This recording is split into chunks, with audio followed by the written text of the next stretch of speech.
यासीन कुरैशी को अब्दुल अलीम खान वजीर खुराक पंजाब की जानिब से कोऑर्डिनेटर फूड का अजाफी चार्ज मिलने पर मुबारकबाद दी गई।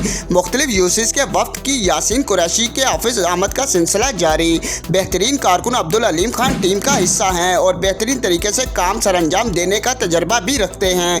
काशिफ हफीज प्राइस कंट्रोलर अजीज भट्टी टाउन ने फूलों के साथ मुबारकबाद पेश की। खादम दरबार मियां मी सरकार जनाब जिशान भी अपनी नेक तमन्नाओं के साथ यासीन कुरैशी को मुबारकबाद देने पहुंचे, जिसमें माजिद मसूद शेफ सदीकी ने भी मुबारकबाद पेश की। कैमरामैन नासिर अली के साथ अतीक बशीर, न्यूज़ टाइम 1 लाहौर।